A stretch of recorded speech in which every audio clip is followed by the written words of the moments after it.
Fala pessoal, tudo bem? Mais um DLQ aqui e como sempre vamos partir para as últimas leituras desde o último vídeo. Então mais um volume aqui de Batman e Superman, os melhores do mundo. Aqui já com a mudança de arte, deram uma folga pro Dan Mora e trouxeram o Travis Moore, uma arte bem bonita. Eu já tinha visto ele, acho que em algumas capas assim, já estava habituado com a arte dele. E aqui a gente soluciona a questão do Dick Grayson, que tinha sido deixado perdido no tempo, né? Infortunadamente pela Batgirl. E depois de todo o conflito com Neza, o Batman e o Superman vão atrás dele. Ele acabou se deparando com um circo, né? E acaba remontando sua origem, né? Filho de... não é trapezistas, mas enfim, de pessoas do circo. Ele acaba se integrando, mas há acontecimentos que levam ele a investigar um certo crime, né?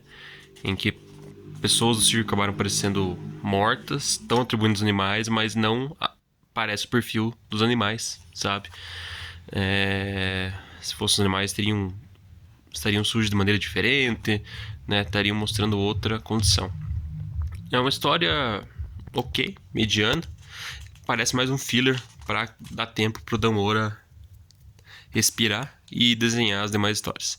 Aqui a gente tem, né, as histórias para preencher o resto do encadernado. Essa aqui, que é basicamente o Batman e o Superman enfrentando versões diferentes deles do multiverso, versões do mal, e eles conseguem vencer elas trocando, né, cada um enfrentando as versões do seu colega. E no final aquela lição, né, que um complementa o outro, não sei o que, né? Cada um tem suas características de personalidade, eles devem viver com isso, saber superar. E outra história mediana. Aqui uma história aparentemente de mistério com o Charada, mas parece que acaba muito abruptamente, né? Acaba sem um fim ainda. Aqui é o Batman. Não chega a resolução. Vamos ver como que vai ser o novo arco, né? A partir do 7 tem um arco com o Menino Trovão, que pelo que eu ouvi falar, seria... digamos, uma pessoa com origem similar ao Superman, que teve seu mundo destruído, não sei o que e tal. Um órfão que vai para outro planeta. Aqui eu dei continuidade ao que estava muito tempo parado na minha leitura, que é a mensal do Superman. Eu demorei a conseguir esse volume 5 aqui, né? Essa edição número 5, como vocês bem sabem. Aqui já tem o início da série do John Kent. Mostra aqui a questão de como foi o nascimento dele, né? Que o Superman até estava querendo evitar uma invasão alienígena ali, uma possível invasão. E depois passa para o tempo presente, com o John aqui evitando uma catástrofe, né, um incêndio florestal causado por uma pessoa com superpoderes, mas que foi levada a um estresse muito grande pelas autoridades, né? Ela estava numa situação assim desconhecida, assim, super estressante, e acabou levando aquele incêndio. Ele vem aqui, discute com o putz, me fugiu o Damian.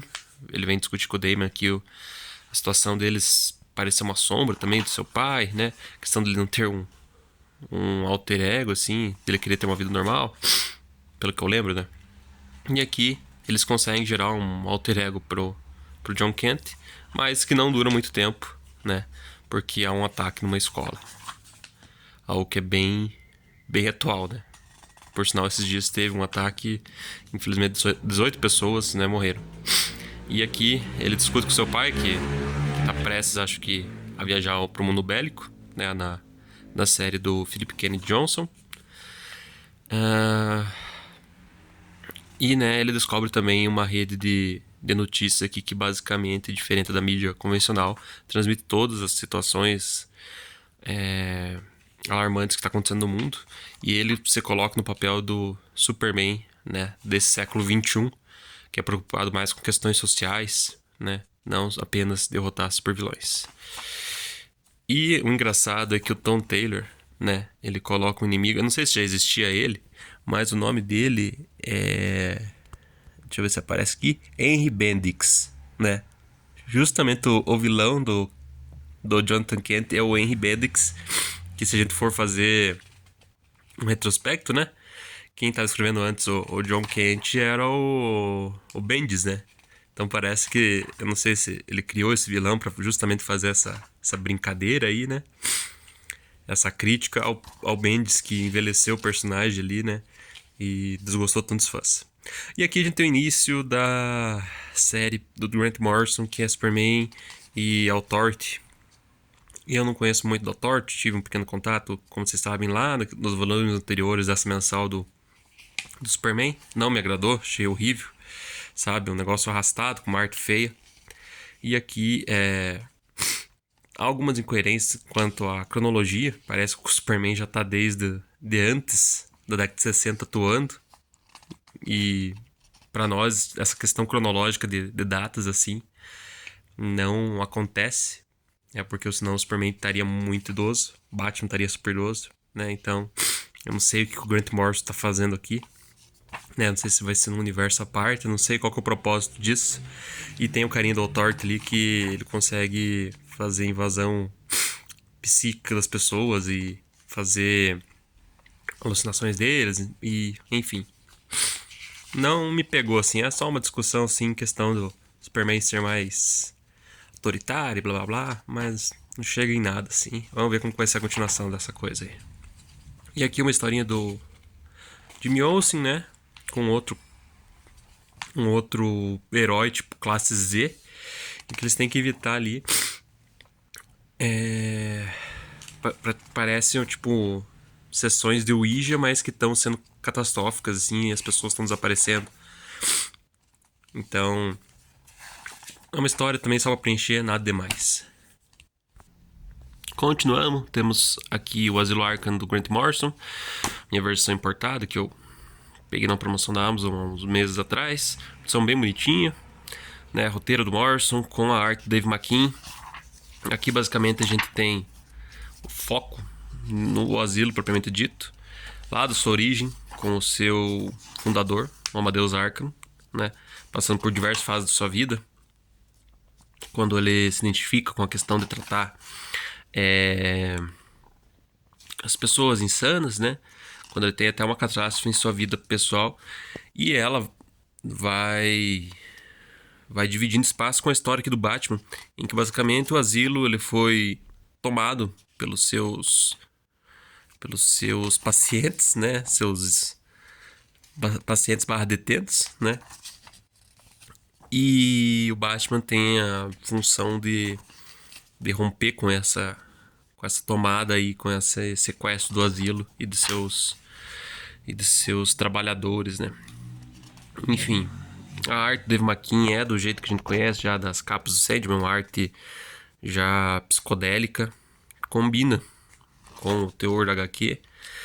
Mas o que eu posso dizer é o Grant Morrison, né, não me surpreendendo, porque ele faz aquilo que eu já discuti em outros vídeos, que ele não faz um roteiro que se sustenta pelas ações propriamente ditas. Ele quer fazer a metáfora que ele já pensava antes de escrever esse roteiro, tipo, eu quero fazer aqui analogias e deixar aqui referências a tarô. Vou jogar várias coisas aqui, mas se você analisar as ações propriamente ditas dos personagens, assim, não faz muito sentido. Porque quando o Batman chega, por exemplo, no asilo, né, ele discute ali com o Coringa, discute ali com uma doutora ali que tá tratando Duas Caras ali. Eles fazem um método de dar mais opções pro Duas Caras, só que isso acaba sendo um tiro pela culatra, porque ele acaba não conseguindo tomar nem pequenas decisões como ir ao banheiro. Mas chega nesse momento que, por exemplo, vamos ver aqui. Não, aqui já passou. Em que o Coringa fala: você tem uma hora pra andar aqui pelo asilo, senão a polícia vai entrar, né? E o Batman simplesmente dá esse rolê no asilo sem sentido algum. Ele só vai, se depara com alguns vilões, né? E ele é descaracterizado, eu vejo, porque ele chega a ser um violento, além do que ele é, certo? Isso que basicamente era pra se passar na cronologia normal do Batman, então é um violento além do que ele normalmente é figurado. Por exemplo, esse cara aqui, ele vai, simplesmente quebra com tudo a perna dele. Aqui a gente tem o Doutor Destino, que a gente conhece lá do Sandman, ele vai e empurra, sem pensar se o cara vai morrer. Além de um combate ali que ele simplesmente usa uma lança, né, perfura ali um vilão e, sabe, ele não pensa se vai matar aquele vilão. E a gente sabe que a questão de utilizar armas e morte pro Batman é algo inconcebível. Então, o Grant Morrison que vai, descaracteriza o Batman e não há coerência nas ações, assim, propriamente dito. Por que ele dá esse rolê aleatório por uma hora no asilo, faz essa volta, né? Ele retorna lá no início, né? No hall, digamos assim, do asilo, em que há o Coringa e os demais médicos e trabalhadores do asilo confinados, digamos assim, né? Sendo sequestrados.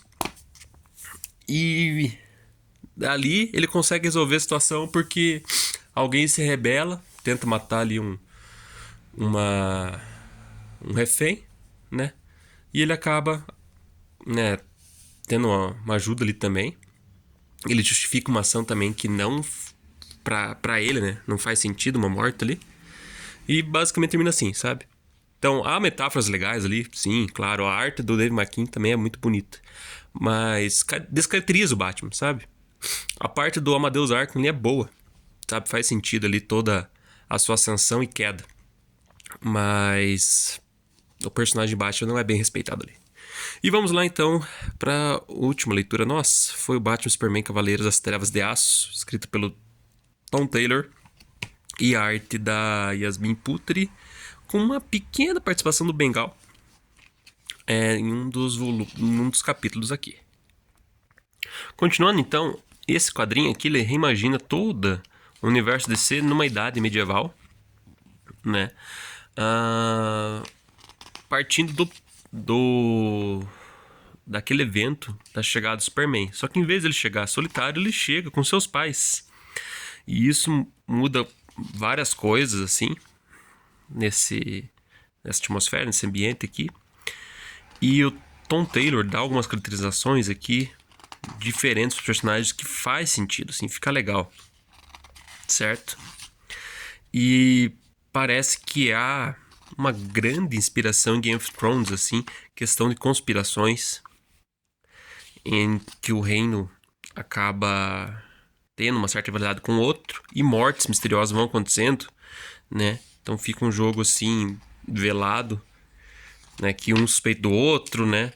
Um atira ameaças ao outro, mas a gente sabe que aquilo que eles tomam por verdade não é bem verdade. E é bem bacana. Então basicamente aqui a dinastia de El, o reino ali de El, contra o reino das tempestades, que seria ali do Raio Negro, né? Ou esqueci o primeiro nome dele, mas seria o Pierce. E enquanto ele é contra pessoas com superpoderes, mas não contra pessoas com magia, ele até tem o conselheiro dele, que é o Constantine, que fez a previsão que as pessoas com superpoderes trariam o fim do mundo, né? Trariam destruição.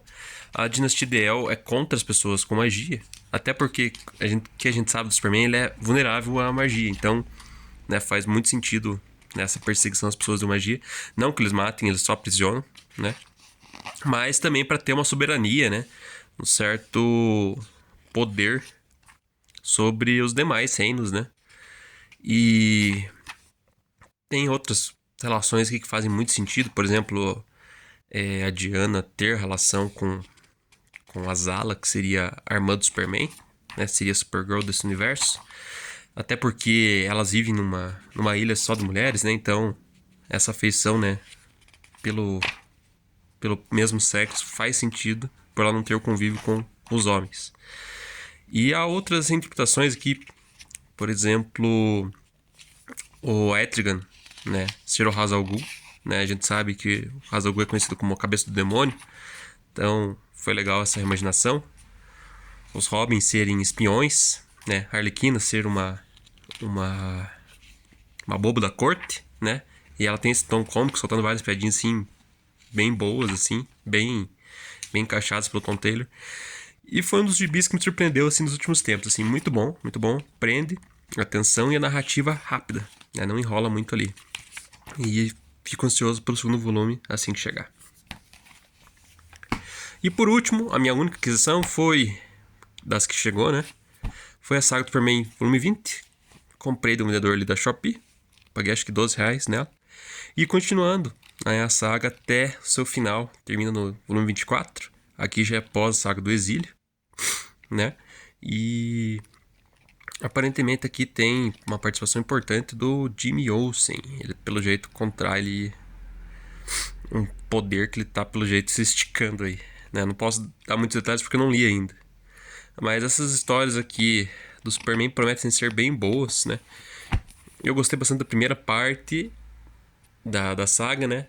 Em que o pessoal ficou mais focado na saga do John Byrne. Mas pra mim o que valeu a pena mesmo eram as histórias do Marv Wolfman. A do John Byrne eram divertidas, assim. Algumas medianas. Uma ou outra que saía um pouquinho acima da média, mas nada espetacular. O que eu gostava mesmo era do Marv Wolfman, que discutia mais a dualidade Kal-El e... Kal-El não, Clark Kent com Superman, né? Como ele dividia as funções dele, né? Vida pessoal, profissional, da vida do super-herói, né? E como ele se sentia mal às vezes por não saber dividir isso muito bem. Era isso que pra mim, nossa, valia ouro ali no início da saga. Mas é isso. Valeu, pessoal. E esse foi mais um Deliquê. Até mais.